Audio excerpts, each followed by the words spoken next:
Florida Supreme Court, Justice Barbara Lagoa and Justice Bobby Luck. They were very good picks, and I think the best evidence of that is that they now sit on a superior court, the 11th Circuit Court of Appeals. And so we appreciated their service.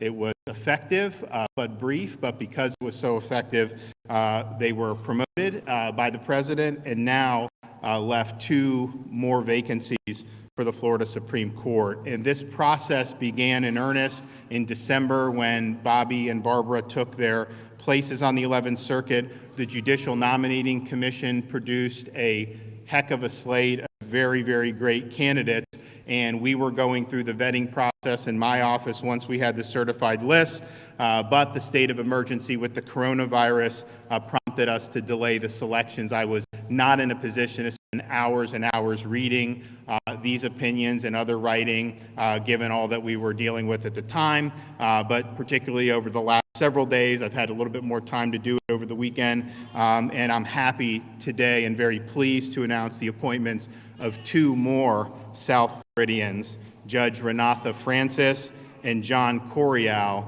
as the next justices for the Florida Supreme Court.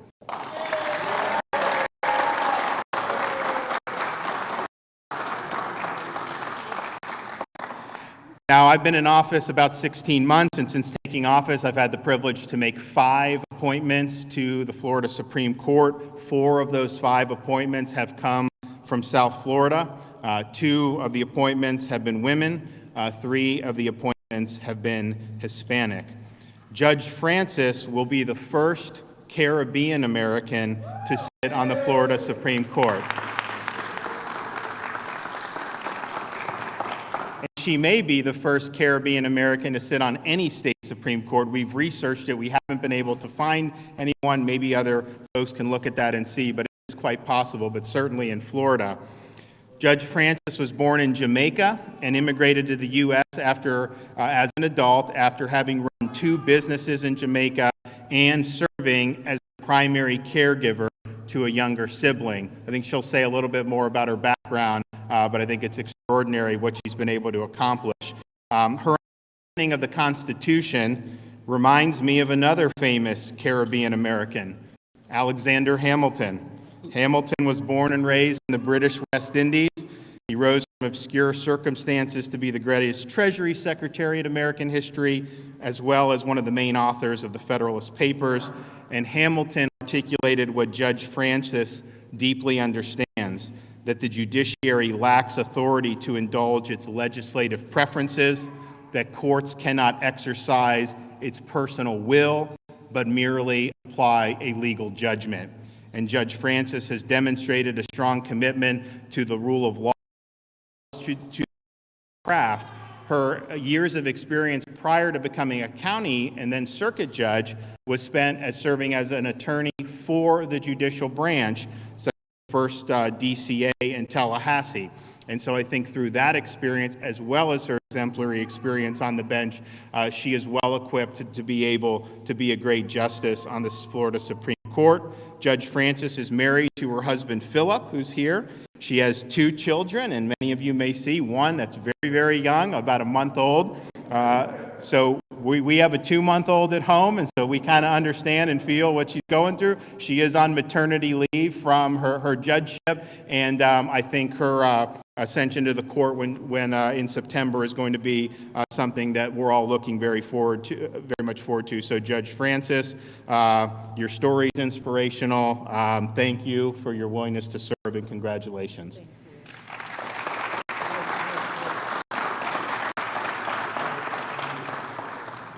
John Corial is the son of Cuban exiles. His father escaped the tyranny of Fidel Castro via Operation Pedro Pan in 1961. John replaces a daughter of Cuban exiles, Judge Barbara Lagoa, on the Florida Supreme Court. And one of the things I really appreciated about Barbara was how the rule of law was just ingrained in her as being something very important. And I see the exact same worldview out of John, given the family's experience. People like John, and particularly our Cuban American community, they understand the importance of having a society based on the rule of law rather than based on the whim of an individual dictator. And so when you go through that, when families have that personal experience about what can happen when law gets superseded, you produce people like Barbara Lagoa and John Curiel who understand the importance of upholding the Constitution and upholding the rule of law for all Floridians, and so that we can maintain a free society. John's parents, had they not escaped Cuba, John's one of the most talented lawyers I've ever been around, but had they not escaped Cuba, he may be driving a taxi cab or something. Not that there's anything wrong with that, but you would not have been able to realize your potential in other fields. It would have been what the government told you to do. So his parents leave a totalitarian society, come here without any advantages, but they had freedom. And so what has happened, John graduated from Harvard University as an undergrad, Harvard Law School. He was an assistant U.S. attorney right here in Miami at one of the most high-profile U.S. attorney's offices in the country, the Southern District of Florida. He has been an adjunct professor at Florida International University and a very, very high-profile and well-compensated private litigator. He is giving up a lot of money to be able to serve. And I think that says a lot about John, about his character, and about how important the rule of law is, that he'd be willing to do it. But I do think one of the things John brings, he instinctively understands the proper role of the judiciary. He understands the structural limitations in the Constitution, all those things that you would want.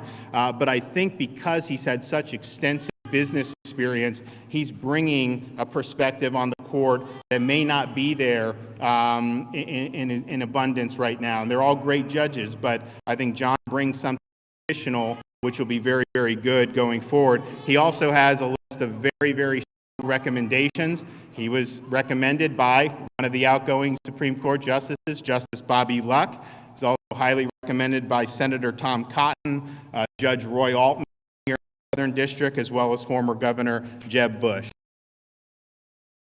And their two kids. And so, John, I want to thank you for being willing to serve. You're putting your money where your mouth is by giving up a lot of remuneration in the private sector, but you have the ability to do a great job. So congratulations to you and your family.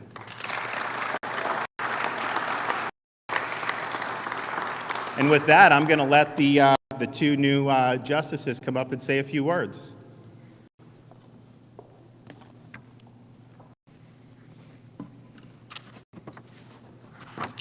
Thank you so much, Governor.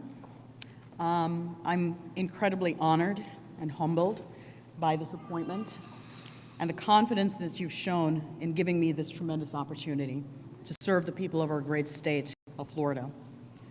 From very humble beginnings to standing before you all today, I am truly the epitome of the American dream. I grew up in the island nation of Jamaica, the daughter to a single mom who never finished high school and who herself was only a small farmer's daughter. But none of that mattered, because what my mom had and what she imparted to her two daughters was grit, determination, and hard work. And those values, inculcated early and often, were reflected in me when I began my first profession, as the governor mentioned, as a small business owner in my late teens and early 20s. And for those of you who are curious, I operated a bar and a trucking company. And I did that for about 5 years. And I did that all while attending college full-time, eventually graduating with high honors, and being a surrogate parent to a much younger sibling.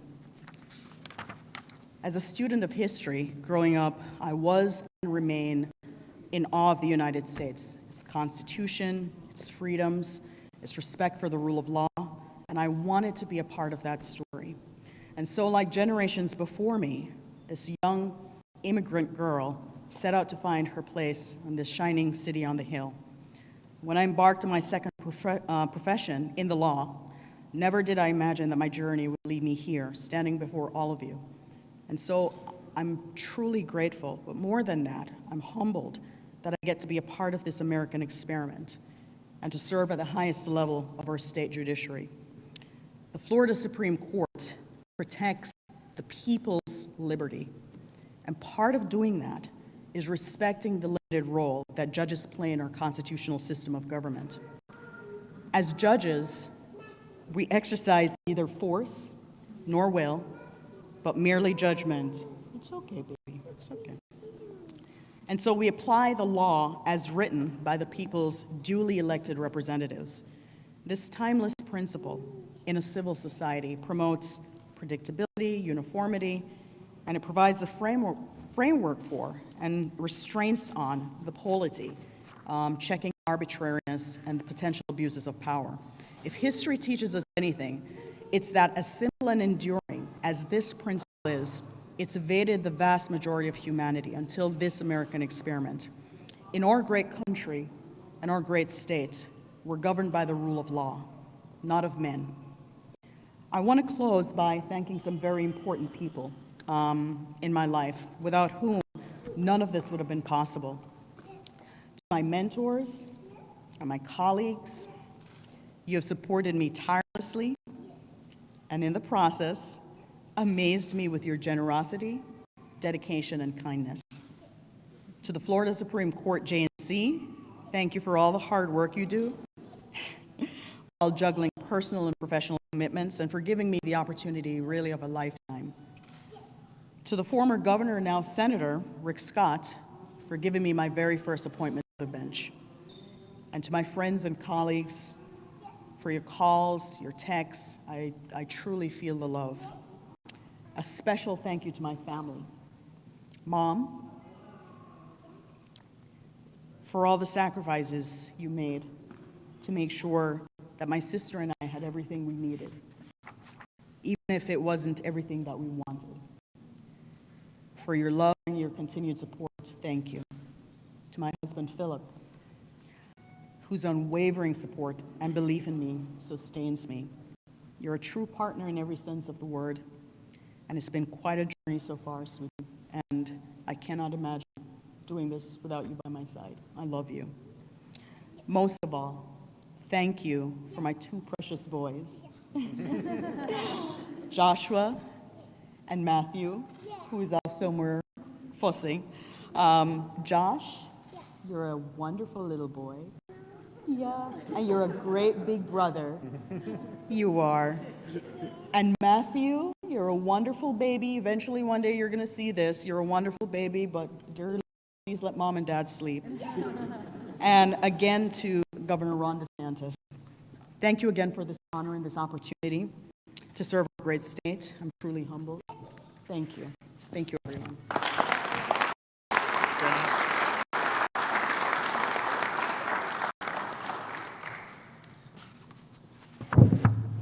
Governor DeSantis, Lieutenant Governor Nunez, Mayor Jimenez, Judge Francis, it's such an honor to stand here with you. I'm profoundly grateful today. I'm grateful for the trust that Governor DeSantis has placed in me by inviting me to serve on the highest court of our state. You've heard it said that Alexander Hamilton said courts have neither force nor will, but merely judgment and sometimes a good audience. Governor, my prayer today is that your judgment will have been good and that my judgment will not let you down. I am grateful to the people of the state of Florida who welcomed my parents to our country 60 years ago, when they and their parents sought justice, a better life, and most of all, freedom. This state and this country shared all those things with my family. There is no better way to be grateful for something than to share it. And so today, in committing myself to this work, I also give thanks to the people I am blessed to serve, with whom I am honored to share my best efforts. I am grateful to my parents, who made the most of the opportunities available only here, only to Americans. For my father and for his parents, that meant sacrifices I, now a father myself, find inconceivable. He, like 14,000 other children from Cuba and untold millions from other places, parted ways with his parents trusting in the goodness of this country, coming here as an unaccompanied child. He spent 6 years in the care of good people who owed him nothing, but who were Americans. My mother, too, came from Cuba. Her parents took whatever work they could find, did it well and without complaint, so that she and her siblings would know what is possible in this country. Today, they do. And while none of my grandparents are physically here to celebrate once more how their sacrifice has been rewarded, I know they see it. A la comunidad hispanohablante, quiero decirles que el compromiso mío con la justicia y con el servicio del público es total. Y la meta de este servicio y de mi vida será una defensa de los principios de justicia y todo lo que la igualdad frente a la ley y todo que nosotros como americanos deseamos para nuestros hijos. I am grateful to the many teachers I've had, to my colleagues at the U.S. Attorney's Office for the Southern District of Florida, for my partners at Cobre and Kim, the lawyers who trained me at Davis Polk and Wardwell, the Honorable John D. Bates of the U.S. District Court for the District of Columbia, and the many judges, adversaries, and educators who made me better than I would have otherwise been. Thank you. Most of all, I am grateful to my wife, Rebecca, who blesses me every day with compassion and love, and to our children, Jonas and Eden, who make us happy. You make me want to be better than I am and to live up to the trust that has been placed in me today. Thank you all.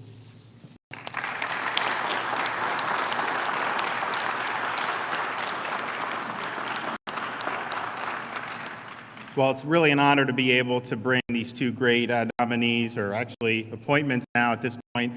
And I think it's a credit for a number of things. One, to South Florida. Every time we're doing this, you have so many great candidates that come out of Southern Florida, and I think that that's a testament to a lot of the great talent that we have here. I also look at somebody like Judge Francis, who immigrated to this country and started a second career. The law is her second career. She's already been a county and a circuit court judge. She grew up single mom, like they said, in Jamaica, was running these businesses, taking care of a sibling, and then comes here, works really hard, and ends up on the Supreme Court. So Caribbean Americans should know in Florida, the sky's the limit, but really anyone that comes here has an opportunity to make the most of their God-given talents, and Judge Francis is very much emblematic of that, and I know she's served very well. And then, now Justice Corial, if you look, anytime, there's issues with, people standing up for freedom, democracy, and rule of law, you just look to the Cuban American community here in South Florida. Time and time again, the people that are produced have the dedication to freedom, democratic self-government, and the Constitution. And I think John really exemplifies that. And for him to give up the type of money he's making is not a lot of people would do that, I can tell you. And I'm not going to say exactly how much, but if you research his application, I think you probably be able to find out as well. It's quite a bit of money, but the willingness to serve and the willingness to bring a really top-flight intellect in service of the public. We're excited today to be able to do this here, and I look forward to them serving very well into the future. You can ask them some questions. If it's out of bounds, I'm not going to tell them not to answer, but if you want to ask them, I'll take some questions as well. Yes, ma'am.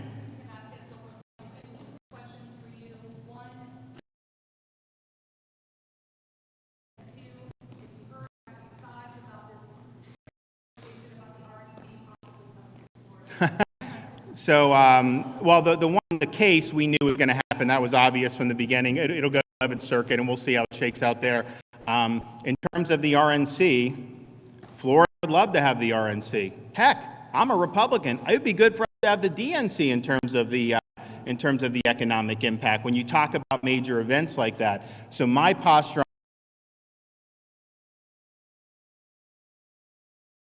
we can in coordinates with whatever safety requirements. His government will be talking about the safety restrictions, the president's government. So if he's going to do a convention, obviously he's going to want to abide by whatever they're saying. So if we can get that done and do it in a way that's safe, it would be a huge economic impact for the state of Florida. We lost out on with the pandemic coming, and we lost out on some of our traditional events that we normally, some of the golf tournaments, tennis. We had WrestleMania scheduled for April, which people don't realize is hundreds of millions of dollars of economic activity. So I think that would be great. And so Florida, just like I've said to many people, Florida wants to work with you. If you're a business, if you're a sports team, if you have some of these events, we want to work with you to get to yes. I can't guarantee every single idea is going to necessarily be something that we're going to be able to do, particularly like tomorrow, but as you look in the summer and stuff, we definitely want to work. So the door's open. We want to have the conversation,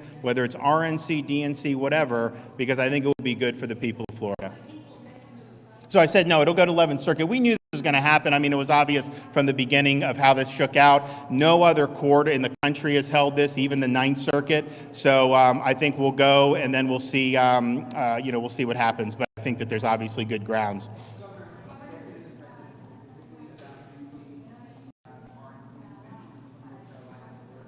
I have not spoken with the president specifically on that, but we've let the folks at the White House know that we want to work with him, and we think that would be a good thing to do. So he knows that, and I know the key people in his administration and in his campaign know that. Well, maybe Carlos has a great eye. It's like, I think a lot of it is we obviously have a number of areas in our state. Obviously, Miami could do it, Orlando could do it, Tampa could do it, Jacksonville could do it. You may even have some other places that could do it, and I think it's just a matter of whether they want to do it. But these are things that go in. I mean, and the good thing about it is they've already raised a lot of money for this already, thinking it was going to be in North Carolina. So if you have a Florida committee, if it ends up in Florida, a lot of that work in terms of raising the funds has already been done, and so it would kind of be a plug-and-play thing. So we would want any of the local communities that were interested in doing it to work with them. I'm not going to say that I'm going to choose Orlando over Miami because it's really not my decision. My decision as a governor is to just kind of say we want to work with you guys. We'd like to have these things here in Florida.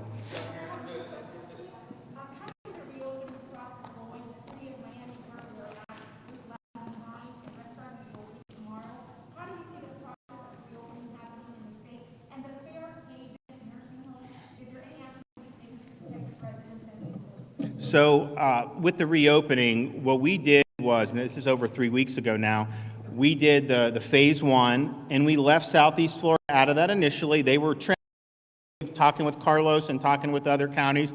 So we did the other 64 counties, and I think if you look at what's happened since that started, when they have cases, it's almost always a prison, a long-term care facility, or we're actually people into migrant communities, migrant workers, and they live in tight quarters, so it can spread a little bit more there. But their positivity rate in terms of tests, it's like 1 or 2 tests, so it's very low. Even Southeast Florida has really plunged. Broward and Palm Beach and Miami is now about 10%, and the tests that come in are almost always under that. But then you look at the hospitals. We've had so much hospital space this whole time. There was never any danger of being overwhelmed since we went into phase 1. No change in that. In fact, people that are in hospitals now, the increase has been because of the elective surgeries, which we think is important because people do need to get those. So the indicators are, we haven't seen a major overflow into hospitals or anything like that. And so we're very methodical about it. And I've also done it, particularly with Southeast Florida, to empower the local officials, the county level, and I know some municipalities are doing things, but I think that those local solutions are probably better. I said from the beginning of this, and a lot of people criticize me, but the virus was never going to impact this state uniformly. We just have, it's too diverse. I think if you've ever seen that graph of the number of people that came from New York City when they fled at the height of the epidemic, where was the #1 spot they went? Southern Florida. Now, they didn't necessarily go to the Florida Panhandle. They didn't necessarily go to North Central Florida or some of those other places. And so there were just unique challenges, and I felt that having, Miami-Dade be able to do things in Broward in certain ways without imposing that on those other counties was the way to go. And I think that that's proven to be good. But Miami, if you look at, they were over 500 cases a day at the beginning of April. Now, unless it's a data dump, a lot of these cases are at the homestead. So they've definitely seen a decline in the virulence of here, and that's because they've done a lot of hard work. But I think that the mayor did a major plan when it was so extensive, probably more than states have done in terms of what they did, in terms of their. So we're supporting, what they're doing, and I want them to be able to be empowered to make these decisions. Yes, sir.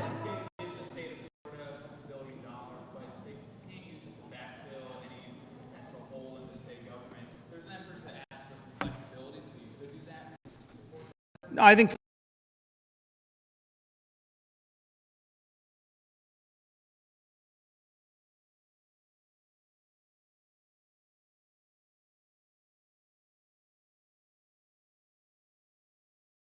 stuff. So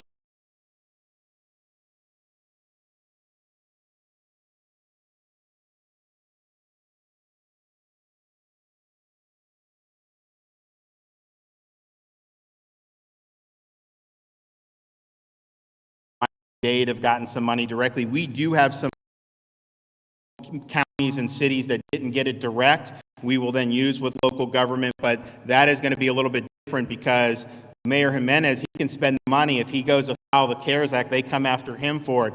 All the other locals who didn't qualify, if they misspend it, they take it out of the state. So we're working on some guidelines and to make sure that, if some city is using it who didn't already qualify for it, that they're not spending it in a way that a year from now, someone's going to come to 500 million out of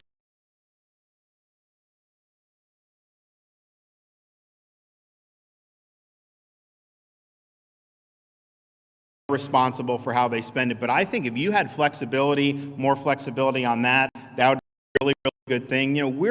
We've dedicated a lot of money to things like testing, but I've been saying this, and now you actually are starting to see some media report it, but the testing capacity we have exceeds the demand for people taking the tests. We do usually 50% capacity at our drive-through sites. Now, our CB Moore and Broward will usually have, 80, 90%. The Miami sites are usually around 50, and I have some, like the Panhandle, they have like 50 people in a day will come through those sites. And so we identified a lot of things for that, and obviously we're going to continue to test, but the fact of the matter is we haven't been able to test as many people as we thought would want to get tested. And we're not going to force you to go through a drive-through site. Unless you're a first responder working in a long-term care facility, if you're just a member of the general public, it's really your choice about whether you want to go in. But you don't need to even have symptoms. If you want to go into these sites, go into these sites. It's very, very good. We're also doing more serological testing. And I think that that's a good expense to be able to try to identify exactly. Carlos did this here with the University of Miami, and they were able to identify the prevalence, which means the fatality rate was much lower. What was the fatality rate based off how you guys calculated it? I think the last time we got 0.14. Okay, so 0.14. Remember, when the World Health Organization, I think in February, they said the fatality rate would be 3.4%.